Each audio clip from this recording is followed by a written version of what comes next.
Bonjour, bonjour à vous, j'espère que vous allez bien. Bienvenue sur notre rubrique Méditons ensemble. Alors, on est vendredi. Vous allez sûrement avoir cette vidéo cet audio peut-être un petit peu en différé, mais on est vendredi et comme tous les vendredis, on fait le point par rapport à la dernière lecture que nous avons faite. Comme nous sommes actuellement dans la Genèse, pour mes lecteurs et mes lectrices, merci Seigneur encore pour ce moment de partage. Merci Seigneur de faire ce que tu veux. Merci Seigneur encore de nous éclairer. Merci Seigneur encore de faire ce que tu veux en ce moment, que tu puisses encore faire couler, Père éternel, cette parole, de nous ouvrir encore l'esprit Seigneur, de nous enseigner tes oracles. Au nom de Jésus. Amen. Alors, mes lecteurs et mes lectrices, vous qui lisez avec moi, vous qui suivez un petit peu la marche que nous faisons aujourd'hui par rapport à cette rubrique Méditons ensemble, à ceux qui sont du côté de YouTube, bienvenue encore. Vous savez très bien que les vendredis, habituellement, je faisais des témoignages, mais je ne fais plus des témoignages parce que pour le moment, c'est comme ça. Donc, si toi, tu as un témoignage, si toi, tu veux partager un témoignage, bah écoute, tu peux toujours le partager et ce sera encore pour nous édifier. Parce que le témoignage permet que chacun de nous voit aussi comment les uns et les autres marchent dans avancent dans leur marche avec le Seigneur qui n'est pas du tout évidente. Alors, sans plus tarder, les bien-aimés, nous allons tout simplement... Je ne vais pas lire ici, je vais juste faire le point de ce qui a été lu.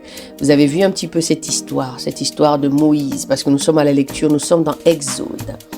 Donc, vous voyez un petit peu comment le Seigneur montre encore sa grâce. C'est-à-dire, il dit à Moïse et à Aaron d'aller voir Pharaon.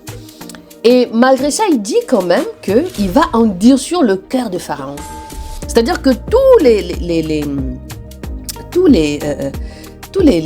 miracles en fait que le Seigneur a montré, donc de prendre le bâton, le mettre par terre et qui devient un serpent, qui prenne sa main, qui mette dans sa poitrine et qu'il ait une lèpre, qu'il la ressort. Enfin, il y a beaucoup de choses que le Seigneur a parlé ici à Aaron, à Moïse et à Aaron.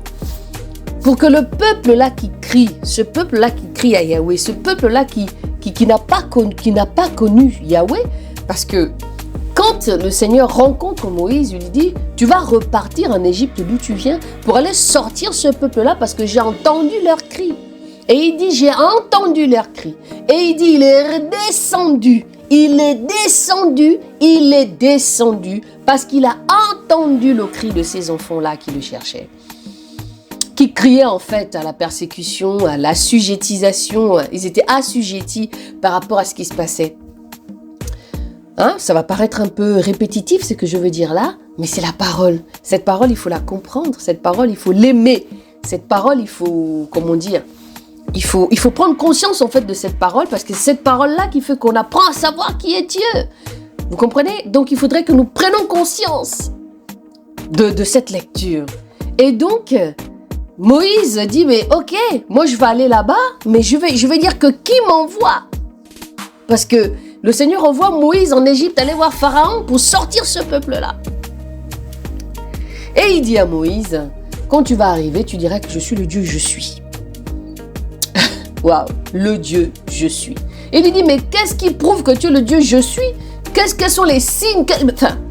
Et le Seigneur lui montre tout ce qu'il fallait qu'il fasse. Et vous vous rendez compte que le Seigneur a confirmé l'appel de Moïse dans cette histoire, dans le chapitre 7. D'accord? Il y a eu des eaux du fleuve qui ont été changées en sang. Il y a eu les évasions des grenouilles. Il y a eu Yahweh qui fortifie Moïse et rappelle son alliance d'Israël. Pharaon s'oppose à Moïse. Moïse résiste en invoquant son incapacité de parler. Ça, c'est quand le Seigneur lui a envoyé. Les eaux du fleuve changées en sang, la verge d'Aaron devient un serpent. Est-ce que vous voyez tout ça? Nous allons lire le chapitre, par exemple, le chapitre 8 pour lundi. Évasion des grenouilles. Le Seigneur a fait beaucoup de choses. Mais en même temps, il a dit au Seigneur il a dit à Moïse qu'il allait faire des prodiges, mais en même temps, qu'il allait endurcir le cœur de Pharaon.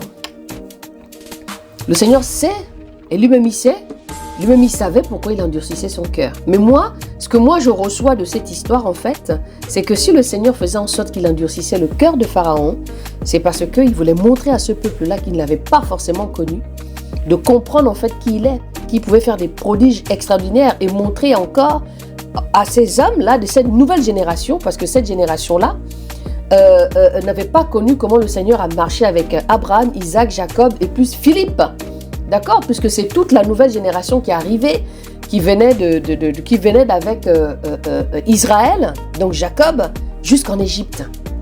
Est-ce que vous voyez? Donc il fallait montrer maintenant ce peuple-là qui criait, puisque Jacob en mourant a fait une prophétie, pour vous qui lisez avec moi mes lecteurs, quand il a béni tous ses enfants, quand il a appelé tous ses enfants avant de mourir, il a donné chacun une parole à ces enfants-là et il avait prophétisé qu'il y aurait la libération de ce peuple-là. Le peuple d'Israël. Parce que c'est là où commence en fait. À partir d'Abraham, Isaac, Jacob. Et après, ainsi de suite. Voyez un petit peu. Ah, je vous dis, la lecture, c'est magnifique, les amis. Donc, du coup, c'est de ça que je voulais un petit peu partager encore avec vous. Que vous devez continuer à méditer. Que vous devriez continuer à creuser vous aussi. D'accord? Parce que moi ici, je vous donne seulement ce que moi je reçois aussi. Je vous donne le peu que je reçois. Et par la grâce de Dieu, si vous aussi de votre côté, vous prenez vraiment ce temps, le Seigneur va vous révéler encore d'autres choses. Et c'est ça qui est extraordinaire avec la parole. La parole de Dieu, le Seigneur se révèle à chacun à sa manière en fait. Moi, il va se révéler à moi d'une manière. Toi, il va te révéler d'une manière. Il donne à chacun de nous cette nourriture de la manière dont nous devons le manger. Si toi, tu bois encore du lait, il te donnera ça sous forme de lait. Mais tu comprendras au fur et à mesure que tu creuses, tu vas grandir spirituellement. Voilà. Donc, du coup, voilà un petit peu ce que je voulais partager. Comme vous connaissez déjà mes lecteurs et mes lectrices. Et puis, j'aimerais tout simplement encore vous faire cette sensibilisation que toi, n'endurcis pas ton cœur par rapport au Seigneur qui t'appelle. Si tu sens que ton temps est prêt, parce qu'il faut être toujours à l'écoute de tout ce qui se passe. Je crois que tu ne pries pas pour prier. Je crois que tu ne prends pas le temps d'aller à l'église pour rien, même s'il y en a qui le font. Juste parce qu'il faut passer le temps ou parce qu'on est dans cette religiosité d'aller à l'église juste pour un mouvement de rassemblement, de danser et tout ce qu'il faut. Parce que je sais qu'aujourd'hui, il y a beaucoup de gens qui vont à l'église, mais ils n'ont rien dans le cœur. Ils vont pas forcément pour être dans, je sais pas, comment dire, papa aide-moi, être dans une communion en fait, d'accord, mais ils vont pour d'autres raisons. Donc, vraiment, je prie que le Seigneur te parle. Je prie pour que le Seigneur se révèle à toi par sa puissance. Je prie pour que le Seigneur te guérisse de toute maladie qui est dans ton corps. Moi, j'aimerais toujours vous dire ici que moi, je prie pour des personnes qui aiment d'abord Jésus. Ça ne veut pas dire que les autres personnes, je les mets à part. Ce n'est pas ce que je suis en train de dire. Aujourd'hui, nous voyons tellement de désordre. Notre Dieu n'est pas le Dieu de désordre. Le Seigneur veut qu'on prie pour les personnes qui le cherchent. Le Seigneur veut qu'on prie qu'on chasse les démons sur quelqu'un, pour la personne qui se sent déterminée. En tout cas, c'est moi. Je ne parle pas d'autres personnes. Parce que souvent, les gens ont tendance à dire, oui, Armelle, toi, tu ne veux pas prier pour les gens. C'est pas ça. Le Seigneur fait la prière, mais il y a des personnes qui sont accrochées à ces prières-là, mais ils ne veulent pas donner leur vie au Seigneur. Ils veulent juste profiter des grâces qu'il y a autour de la prière, de celui qui est consacré, mais lui, il ne veut rien faire. Mais de toute façon, si tu ne fais rien, ma prière, elle va agir un temps, et puis après, c'est terminé. Si toi, tu ne marches pas, si toi, tu ne tiens pas ta délivrance, si tu ne marches pas comment le Seigneur voudrait que tu marches, mais c'est l'enfer qui t'attend, ma sœur, mon frère. Donc, il faudrait revoir un petit peu sa vie maintenant. En tout cas, que Dieu vous bénisse. Moi, tout ce que je souhaite seulement, c'est que le Seigneur, tu puisses prendre conscience que Jésus n'est plus loin. Et regarde ce qui se passe autour de toi. Arrête-toi et écoute et regarde ce qui est autour de toi. Car Jésus est au milieu de nous. Il est au milieu de celui qui le cherche réellement. Es-tu cette lumière-là?